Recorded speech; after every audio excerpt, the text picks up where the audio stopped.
Hey les bambins, j'espère que vous allez bien, en tout cas moi ça va nickel. On se retrouve pour une nouvelle vidéo sur les 5e et 6e et 8e de finale de la Ligue des Champions. Deux grosses affiches, l'Atlético de Madrid qui reçoit Chelsea et la Lazio de Rome qui reçoit le Bayern de Munich. On va y revenir, en tout cas n'hésitez pas à un commentaire pour mettre vos pronostics et également pour me faire des critiques positives ou négatives. Il n'y a aucun problème, j'y répondrai. Un pouce pour valider mon travail si ça vous intéresse ou si malheureusement ça peut ne pas vous intéresser. Et surtout, abonnez-vous, ça me fait toujours plaisir. On est parti. Attaquons par le premier match et la Lazio de Rome contre le Bayern de Munich. La Lazio de Rome, en poule, ils ont fini second avec 2 victoires et 4 nuls et 0 défaite. Donc ils sont invaincus en Ligue des Champions cette saison. Mais par contre, le parcours est assez chaotique avec seulement 4 matchs nuls. Ils ont réussi à battre Dortmund et Saint-Pétersbourg. Sinon, ils ont fait 2 fois match nul contre Lokomotiv de Moscou, ce qui est quand même assez moyen. Mais heureusement, ils ont réussi à passer. Dortmund a fini premier de cette poule. Par contre, le Bayern de Munich, de son côté, a fini premier avec 5 victoires et un petit nul. Le nul, c'était contre l'Atlético de Madrid, mais s'était imposé au match aller 4 buts à 0. Ils ont un peu survolé leur poule avec, par exemple, un 6-2 contre Salzbourg et avec une victoire à l'aller et au retour contre le Lokomotiv de Moscou.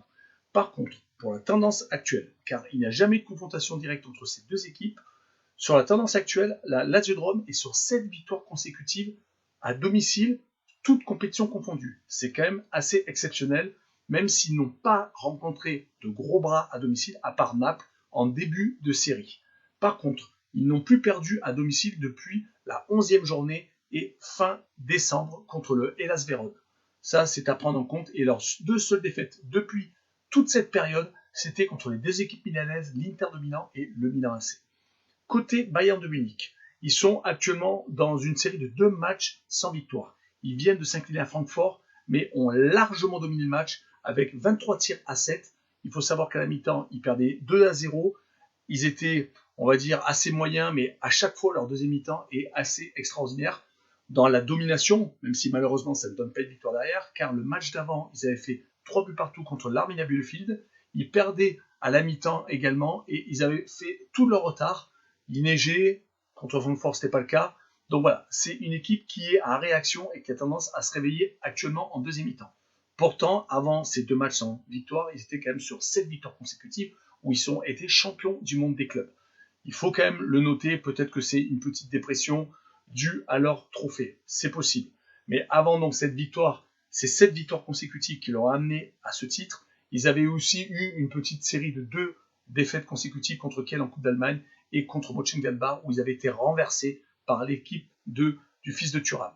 Voilà, donc pour moi, et sur ce match, je vois un match équilibré car la Lazio est quand même assez compliqué à jouer chez elle, donc je vois le 1 but partout.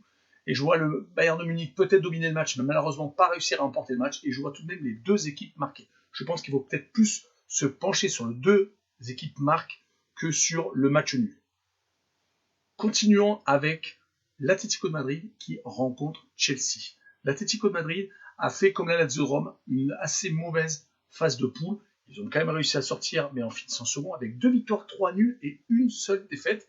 Mais quand même 2 victoires sur 6 matchs, c'est quand même assez moyen. Ils ont réussi quand même à s'imposer 2 fois contre Salzbourg, mais par exemple, on fait 2 fois match nul contre une équipe moscovite et ont perdu 4-0 quand même au Bayern de Munich. Il faut quand même le prendre en compte. Du côté de Chelsea, ils ont fini premier de leur poule avec 4 victoires, 2 nuls et 0 défaite. Ils ont réussi à étrier Séville à Séville avec un quadruplé de Giroud. Donc c'était presque limite un des records que Giroud ne s'attendait pas à battre. Ils ont battu à l'aller-retour Rennes et également ont battu Krasnodar 4-0 à l'aller et ont fait match nul sur le match retour. Même si c'était quand même une surprise, mais bon, ils étaient déjà qualifiés. Pour ce qui est de la tendance actuelle, l'Atlético de Madrid a un petit coup de mou. C'est pas extraordinaire. Ils perdent pas tout le temps, mais là, ils viennent de s'incliner à domicile contre Levante en ayant archi dominé le match avec 22 tirs à 4. Mais malheureusement, des fois, ça rentre pas. Le retour de Joao Félix aurait dû normalement leur donner un coup de boost, car il a été absent pendant un certain temps, mais ça n'a pas suffi. Ils ont tout de même perdu contre Levante. Là, ils sont actuellement sur une victoire, 2 nuls et une défaite sur les 4 derniers matchs. Ils avaient réalisé une série extraordinaire qui leur avait permis d'être largement en tête en Liga.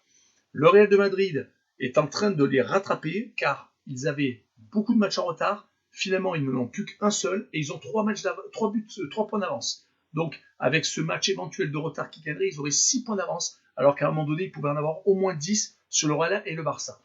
Donc, c'est à prendre en compte. Est-ce que l'Atlético de Madrid est en train d'accuser le coup?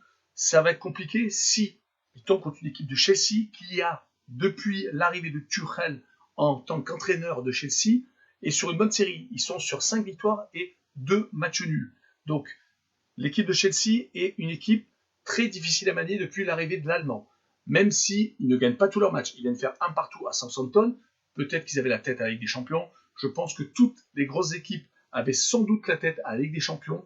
Même celles qui ont fini, c'est-à-dire qui ont joué comme le Paris Saint-Germain, comme le Bayern de Munich, parce que toutes ces équipes-là, l'Atlético de Madrid en tête, ont perdu ce week-end.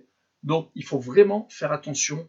Moi, je verrai pour ce match une victoire tout de même de l'Atlético de Madrid, qui devrait tout de même l'emporter avec les deux équipes qui marquent, un peu le même pronostic que le match d'avant. Je vois les deux équipes marquer, car Chelsea est quand même une équipe qui marque beaucoup et surtout à l'extérieur. Car sur les 4 derniers déplacements qu'elle a effectués, elle a gagné 3 fois.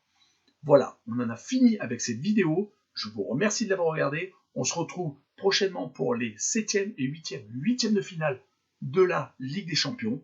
Ciao les bambins.